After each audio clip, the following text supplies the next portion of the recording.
कुमार को अधिकारियों पर सख्त कार्रवाई करनी चाहिए थी। निश्चित तौर पे सरकार को अधिकारियों मनबढ़ू अधिकारियों पर कड़ी कार्रवाई करनी चाहिए। ऐसे लोगों को बर्खास्त कर देना चाहिए नौकरी में।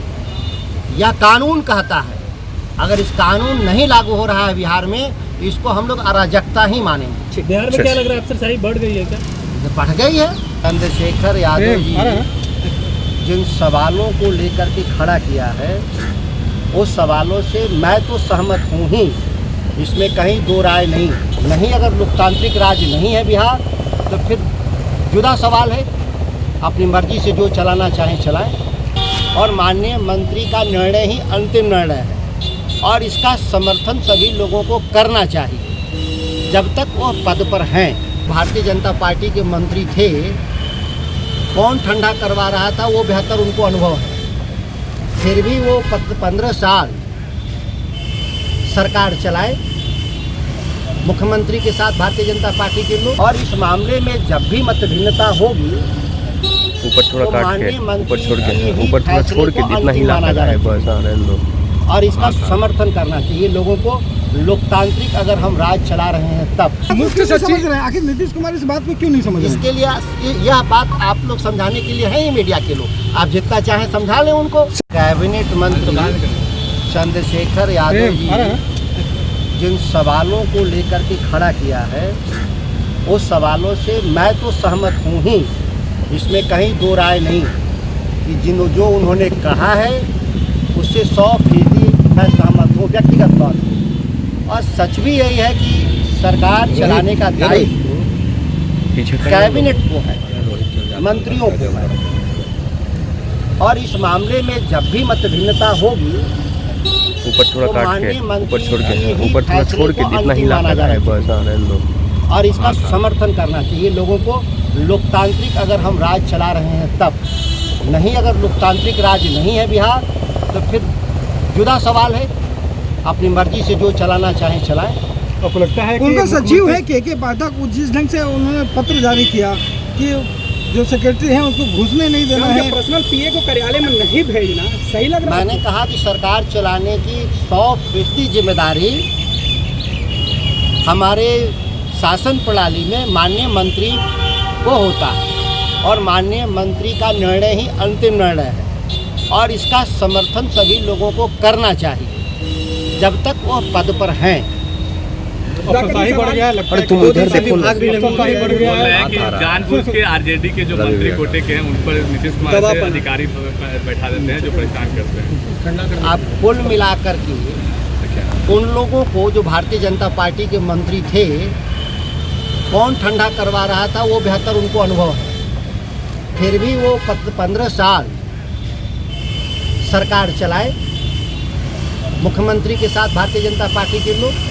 इधर देख के वे जिस विचारों को लेकर के सुशील मोदी जी कह रहे हैं, तो उस विचारों के साथ 15 साल सरकार चलाए, तो उनका तो आरोप और प्रत्यारोप को तो हम लोग यही मानते हैं कि वो ईर्ष्या में कहते हैं। उनके कोई बयान का अर्थ नहीं निकलता।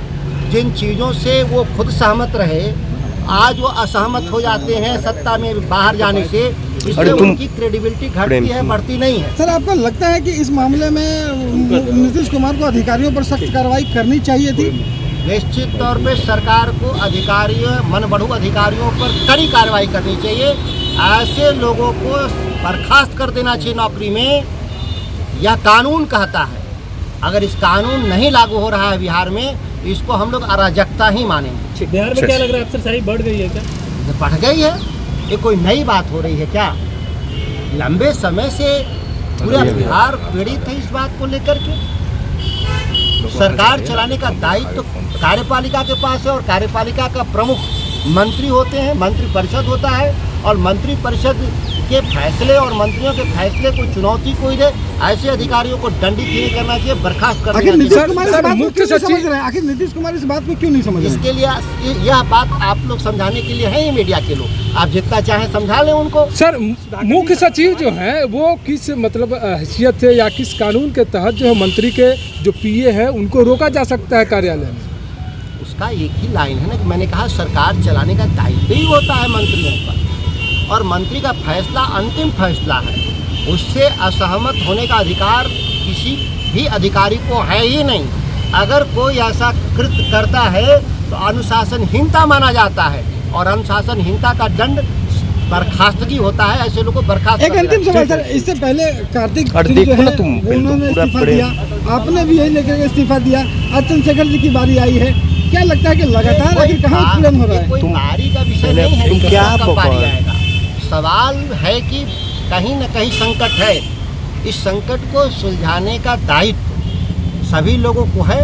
सब लोग को मिल करके सुलझा लेना चाहिए, नहीं तो इस तरह के संकट आगे भी पैदा होते रहेंगे और हो रहे हैं और आगे भी होते हैं। मंत्री का संकट है, आपको लगता है कि मंत्री नहीं, मैंने कहा सरकार चलाने के तरीके को ठीक करना ही होगा, नहीं तो सरकार में इस तरह के संकट आते ही रहेंगे। ठीक आप भी मंत्री थे, आपके साथ भी कहूँ बस यही कंडीशन हुआ, आप भी सचिव अधिकारी के खिलाफ ही केवल बोलते थे। चंद्रशेखर जी क्या, कई मंत्रियों ने कई अवसरों पे बयान दिया। ऐसा तो नहीं है कि चंद्रशेखर जी का पहला मसला हो, इससे पहले कई मंत्रियों ने कई अवसरों पे बयान दिया। किसका नाम? आपके तो डिजिटल लाइब्रेरी, चूँकि अब तो ये चीज़ें हम बोलते हैं ये तो समाप्त हो नहीं जाते। आपके जो डिजिटल लाइब्रेरी में सभी पड़े हुए हैं, आप सर्च करिए तो पता चलेगा कि कब किसने क्या कहा। तो क्या लगता है कि अब- कैबिनेट मंत्री भाजपा वाले जो सरकार चला रहे थे वो विधानसभा में रो रहे थे, जीवेश मिश्रा।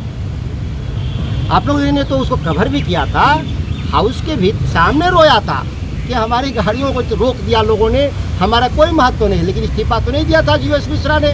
जो भारतीय जनता पार्टी सुशील कुमार मोदी ये इस स्मृति जो उनकी स्मृति है विस्मृत कर जाते हैं, भूल जाते हैं कि क्या हुआ उनके साथ। तो क्या वही चीज आप लोगों के साथ दोहराया जा रहा है? ये नीतीश मैं कुमार कह और रहा उनके हूँ कि अधिकारी संकट तो है बिहार में, यह किसी व्यक्ति का नहीं है, संस्थागत समस्या है और संस्थागत समस्याओं को सुलझाने का दायित्व सरकार में जो वरिष्ठ नेता हैं, सरकार में नहीं केवल वरिष्ठ नेता, वो सभी लोग को मिलकर बैठ के सुलझाना ही होगा, नहीं तो इस तरह के रोज संकट पैदा होगा और बिहार का विकास पीछे जाएगा।